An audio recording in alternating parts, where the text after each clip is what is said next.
Let's react to and add to this video, Oversimplified World War I. It's going to give a exactly what it's titled, an oversimplified version of World War I. Here we go. The world of 1914, a time of modern technology, culture, and fashion. Truly the height. We talked about the Industrial Revolution creating the change into the modern world. Okay, so much of what we exist in and have today is really just upgraded versions of the things that were invented in the Industrial Revolution. So 1900 through 1914, 1.5 decades of where this world was really coming into what the things we have today, and it was filtering down to the masses, and the classes were rising out of poverty into the middle class. And we see things like the beginnings of the airplane. This is as good as it got during World War I, okay? But it was the airplane. We got, this is not just wired electric Morse code, right? All this stuff is becoming radio. So you're going to see radio, which is going to lead into TV transmission, okay? So this is the radio, the wireless, the first wireless. Average people, well, upper middle class and upper middle class are able to get cars. This is not the automobile, not an American car. This would be this is a European car. Okay, something you're going to notice here is electricity, okay, electricity and gasoline as the power source, okay. Silent movies were going on, so first time we're getting into mass media, silent movies. This is Charlie Chaplin.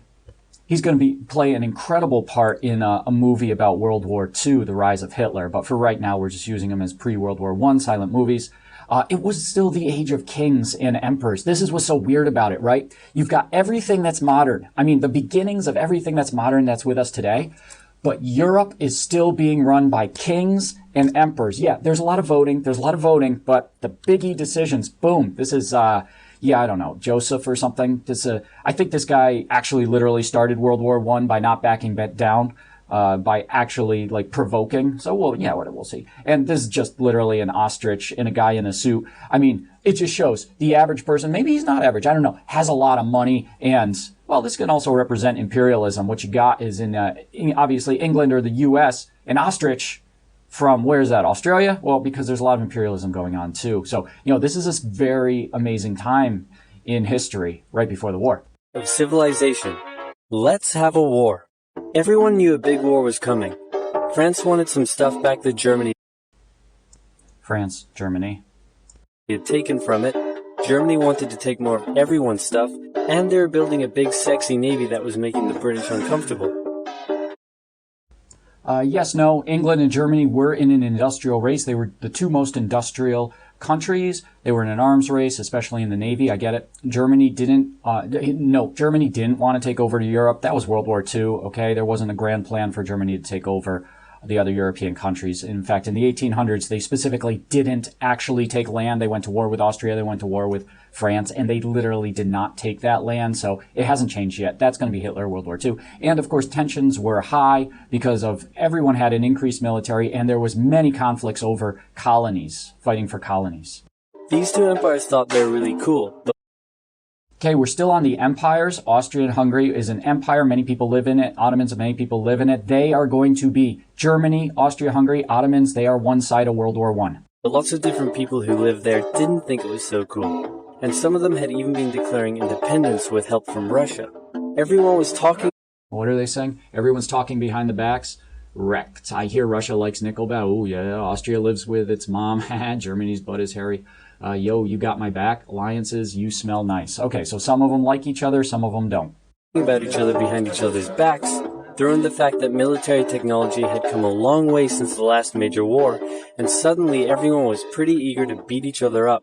In this area of Austria-Hungary, this is an unbelievably big point. Military technology, because of the Industrial Revolution, was nothing like it ever had been in history. It's absolutely something brand new. It was not even an extension of what was, something brand new. And every country had it in Europe, and every country thought they were going to be invincible because they knew the power of their new weapons.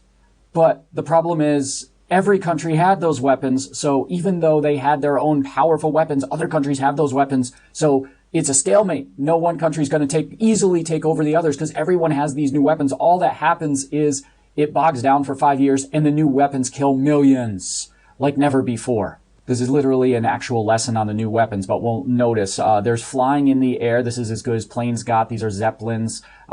Pretty good. Got some helium in it. Not total game changers. Okay, these are what's game changers. Submarines in the water, totally, you can't stop them because there's not enough technology to stop them. So submarines are incredibly deadly. These are not cannons. These are artillery, huge guns. Each of these fire what's essentially a big bullet filled with explosives. It is 100% not a cannon. It launches bombs. And the biggest changer in human life lost is the machine gun. Hundreds, if not thousands of bullets per minute, thousands actually, per minute, manned by 2 or 3 people. They can fire all day. All you need is enough in factory-produced bullets, and you can fire all day.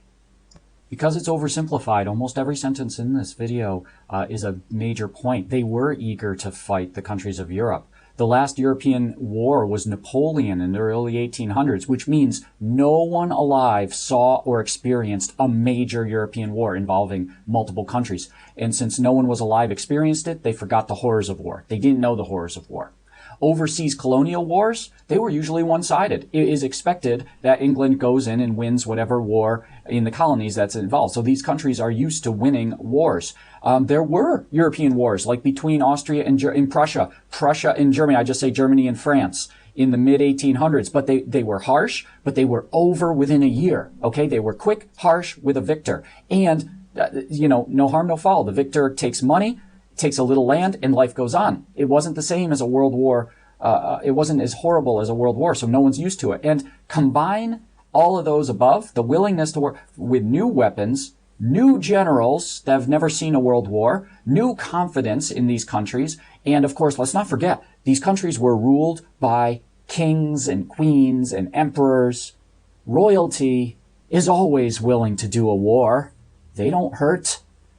They're not the representatives of the people. Royalty is willing to do a lot of wars. It seems a lot quicker than if you have to vote on a war and the people have to vote on it. So we're ready to have a war of kings and queens. Last major war, and suddenly everyone was pretty eager to beat each other up. In this area of Austria-Hungary live some Serbs and Bosnians. Okay, now what they're going to do is they're going to talk about a small little conflict that is going to pull everybody into the war. What should have been a small assassination of royalty, a quick, easy takeover from one country to the other, because there were alliances and friends, each different country got pulled into a major war, and then all of a sudden you have a European war. And now, because Europeans have colonies, you've got a world war. So we're going to let this run. Just remember that the main point of this is how does every other country get into the war?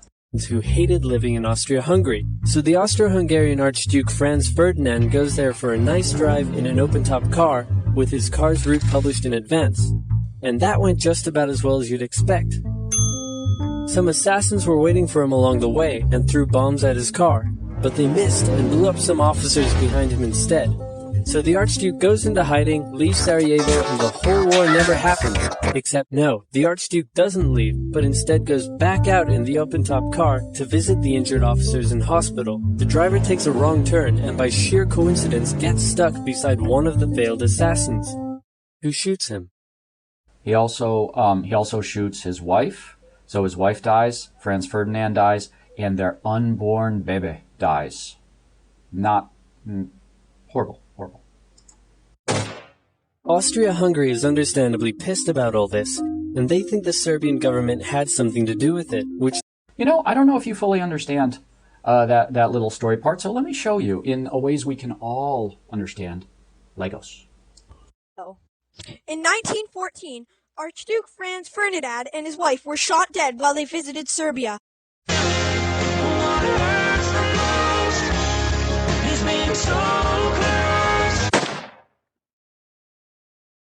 Gentlemen, we are facing a great war. War? Yes, war. Why? Why war?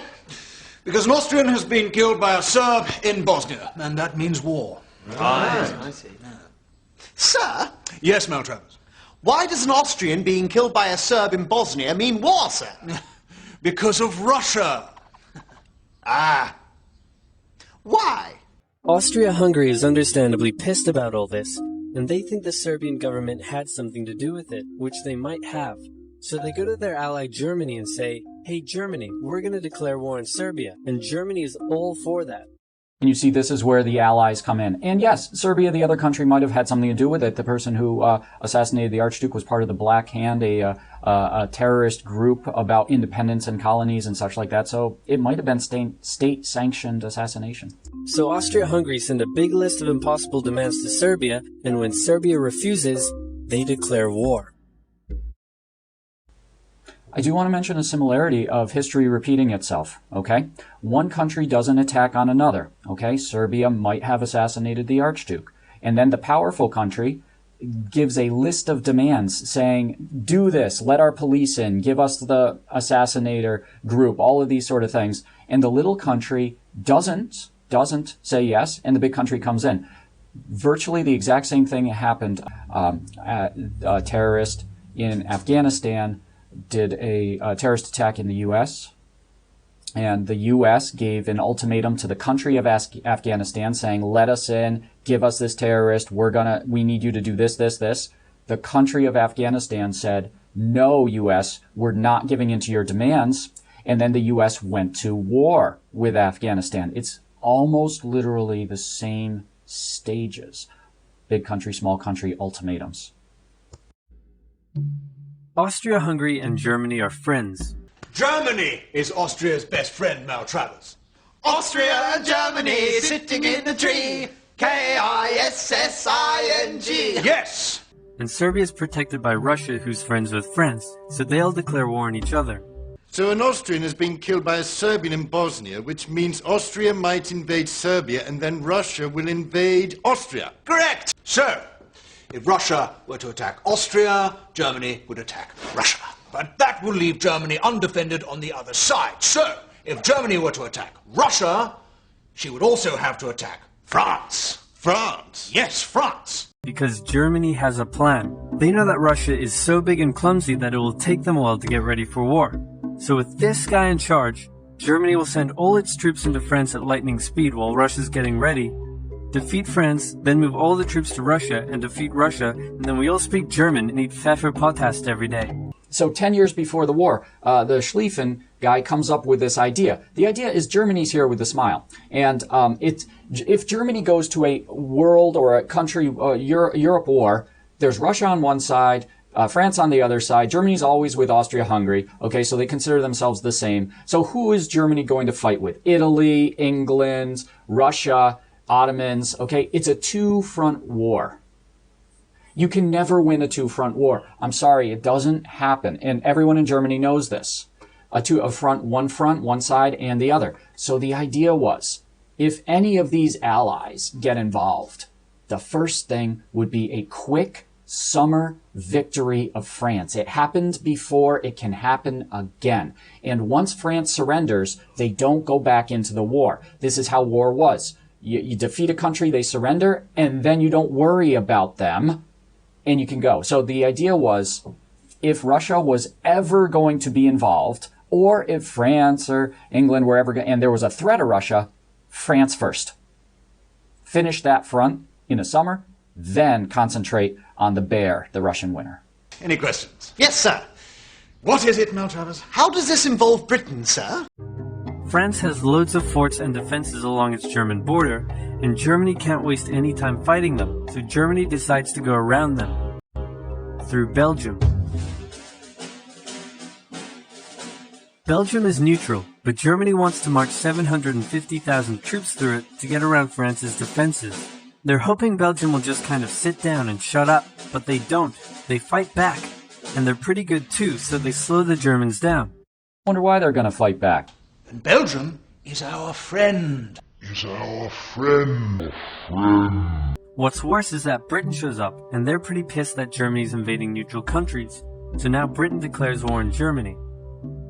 So Germany push on through Belgium and commit some atrocities along the way. They also wear spikes and sometimes skulls on their uniform. So if you're trying to not look like the bad guys, good job. The Allies have a propaganda extravaganza, and this starts having an influence around the world, notably in America. There's also a large population of ethnic Germans living in the United States, and when the war first broke out, they were like, yay, Germany! But now that they're committing atrocities in Belgium, they're less enthusiastic.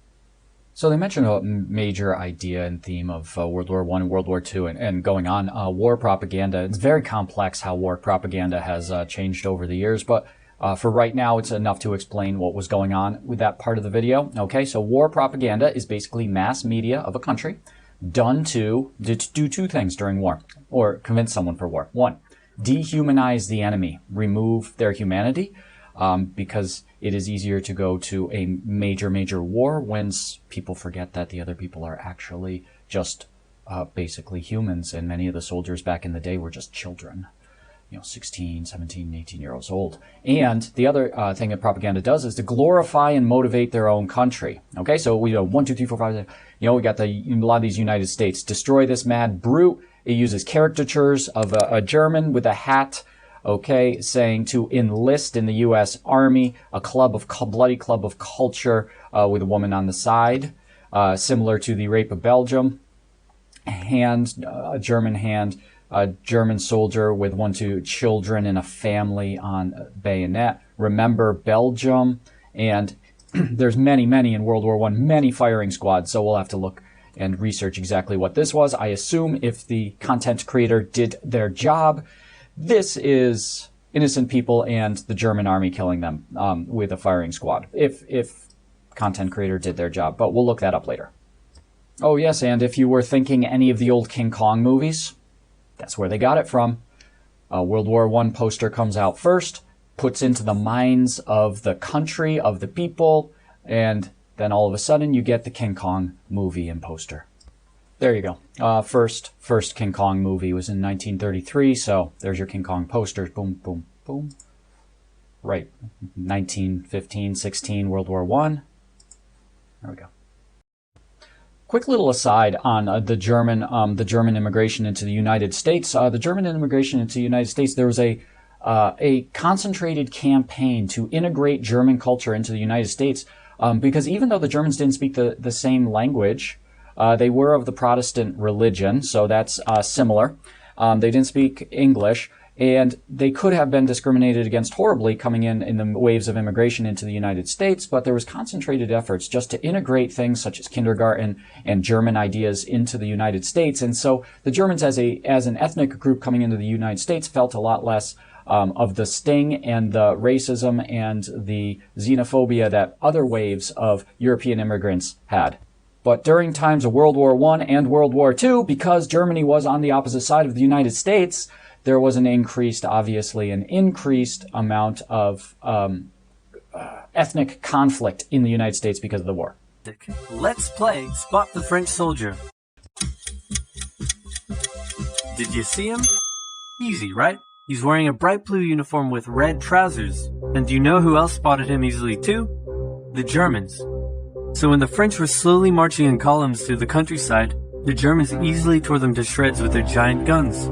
All the nations involved in this war went in with an old-school war mentality, and all of them had to update their uniforms and tactics a lot during the Great War.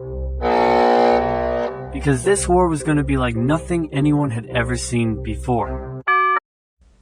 Those are some simple things no one ever thinks about. Like, yeah, you need helmets now because there's bombs, there's artilleries, there's mortars, right? Ricochet of bullet. Your helmet protects you. Okay, I mean, just literally flying rocks because the ground is being exploded around you. And so now your helmet is one of your most important items in war. So just from changing of the clothes to changing of the tactics, this slide is kind of just a joke slide, although there's some truth in it. War used to be seen as an adventure. The amount of people who died, a single load bullet, yes, hundreds of thousands of people can die on a campaign. Okay, Napoleon's Russian winter campaign. Okay, I get that.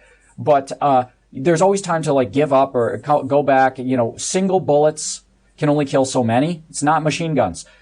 Bayonet charges are quick. Yes, war used to be a lot of hand-to-hand combat with rifle bayonets and swords, and you used to charge the enemy, and now you're charging into mortar fire and across no man's land and machine gun fire, and it's a slaughter factory, hundreds of thousands. Cavalry is really effective. Yeah, people on horses through all history. But now in World War I, horses are obsolete. They get tangled in the barbed wire. Don't watch that movie. And War Horse. And, now cavalry is not obsolete. It was replaced by tanks in World War II. So the idea of mobile fighting, yes, tanks, but the horse is gone, and dying for your country is awesome. Now, see, it's a joke, but it's real. At the end of World War I and World War II, people questioned. Not only did they volunteer and die, but they were drafted and died. So the idea that a patriotic duty, people started questioning whether war was really an answer. Wipe out the Russian Second Army. Back on the Western Front, the Germans continue advancing and are in sight of Paris. Here we get something important. Anyone would be forgiven for thinking the Germans were going to get that quick victory after all. But then things start to go wrong. The French commander-in-chief knew something had to be done, and he ordered his armies to stop retreating. In the resulting battle, a gap opened up in the German lines. That's a thing too. When Germany gets to Paris, if Paris falls, France falls. That's World War I, World War II, the Franco-Prussian War. That's France's thing. So hold Paris at all cost. If they get to Paris, the war's over. The only way to win this war is to end it quickly. I repeat, Paris must be shelled. If a gap opens up, the enemy can use it to flank you from the side and behind, so the German armies have to retreat. The Allies launch a counterattack, so the Germans dig into defensive positions. And here you go. The defining part of World War I that defines World War I in difference from every other war before, every other war after, the part that makes it last for 5 years, the part that kills more humans than any other part of this war. Never again are we going to see this type of war because of the merging of technology and tactics, and thank goodness, trench warfare. The Allies do the same. Then both sides move north, trying to outflank each other along the way. When they reach the sea, they're in a stalemate with trench systems running the whole way from the coast to Switzerland. And now what can you do? The air, planes and blimps, Zeppelins, not good enough to stop the trench. Tanks are not invented fully yet. They are being invented by England and France right now. You can't get by a trench, and it literally does go across the whole continent. The beginning of trench warfare on the Western Front. Here's how trench warfare works. Two opposing lines of trenches with no man's land in between. One side would pummel the other with hundreds of thousands of artillery shells, sometimes for days at a time. This had a huge psychological effect on the soldiers, leaving many shell-shocked. Then, the attacking troops would leave their trenches and rush across no man's land, a muddy wet mass of shell craters and barbed wire. The defending trench would unleash machine gun fire on the attackers, inflicting thousands of casualties. The attackers would send wave after wave until either they gave up or the opposing trench was finally overrun. And you had to go. Okay? The officers were ordered to shoot the other soldiers. Then shoot your troops for disobedience! It was charge or die. There would be months of fighting and the deaths of thousands in order to gain a few meters or kilometers of land. Living in the trenches was hard work too. Hey, remember, because if the enemy does take a trench, you could just build another trench another mile behind and start the whole thing over again. Corpses, mud that could swallow you whole, pools of poisonous water, rats, disease, the smell. It's insane that millions of soldiers put up with these conditions, and commanders ordered them to do so for years. Well, I mean, he says they say put up with the conditions. What's your choice? You would need a full revolution, because if any one or any 5 or any 10 or 50 people said no, they were firing squad executed. Then shoot your troops for disobedience! And if you pretended to be shell-shocked, or even if you were shell-shocked and you didn't have your mental facilities in your head, you'd be shot in the hospital for not going back to the front. Then shoot your troops for disobedience! So the term put up with these conditions, no. You're forced into these conditions by an all-powerful government that is willing to kill you if you don't get in these conditions. And there was also the draft, too, so you had no choice of not going. And one of the diseases that people had was called trench foot. You can look that up. People tend to remember that a lot. It's called trench foot.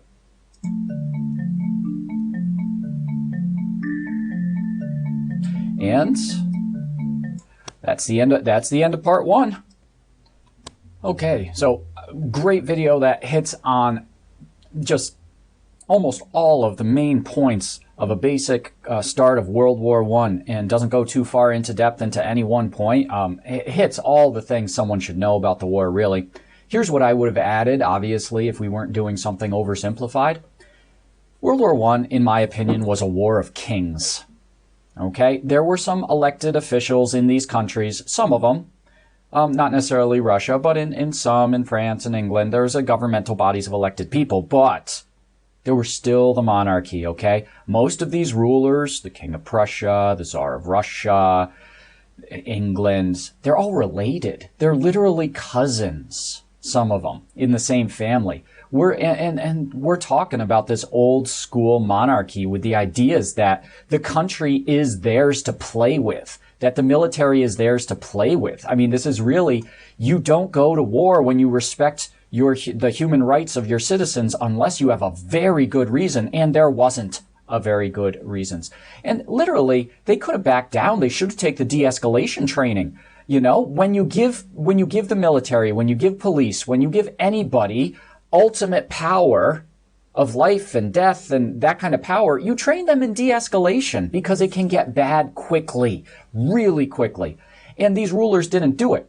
The Kaiser, the ruler of Germany, and the Tsar of Russia were in contact by letters, and they didn't de-escalate. They could have avoided war. They were family, for gosh sakes, writing to each other, and they decided to do it anyway. And we also notice the power of the new military. Standing armies, well-equipped generals, they become advisors to the kings. And when you have the military, it's like my friend says, you got this new car with 400 horsepower. Doesn't matter if you're on a 45 mile per hour road. You got this car that you can push that pedal down. What are you going to do? That's right. You're going to go for it. Well, now they got all these new militaries. And what is the drivers of those militaries going to do? They're going to advise the kings, the rulers. Hey, look what we got here. So you're getting your advice from the military. It's going to lead to war. There really are no bad guys, okay? However, when you look at it, yeah, Germany and Austria were the ones who really pushed it. If Germany and Austria backed down, there would have been no war. Now, you could play the blame game with the fingers, and you can say Serbia assassinated and there has to be punishment. Okay. Is the punishment a world war, or can you find a different way, okay? And if Germany didn't back Austria, Austria would have never gone against Russia. Germany and Austria really pushed it. I'm not going to say they're not doing evil things. They're the ones pushing it, though. It was because it was a war over nothing. Now, I get it. The assassination of a royal family. It's not nothing, but it's not something that you go to world war over. World War II, stopping a Hitler, many argue, is worth going to a world war over because of the consequences of if that doesn't, if you don't stop him. World War I, there is no moral imperative to go to this war. The world is not in jeopardy. This is a local situation that was horrible. The assassinations as political tools are horrible, but it was a local situation that got out of hand and the countries didn't stop. And once Europe was involved, they involved the whole rest of the world. Okay? The instigation of an assassination is not proportional to the world war and the destruction caused. The instigation of Hitler, people argue in World War II, is a lot more proportional to the response. I would have mentioned that this is an industrial revolution war. Not only did the Industrial Revolution create the technology, it also produced the supplies to keep the war going. If you're firing literally tens and hundreds of thousands of bullets per minute because of all the different machine guns at play, and those artillery shells are firing, and the mortars, the small artillery, are firing one every 10 seconds. Where do you think those come from? Every single machine gun bullet is wrapped in in a sewed threaded line that's fed in, okay? A strap. If you don't have the factories, you can't keep this war going for 4 or 5 years.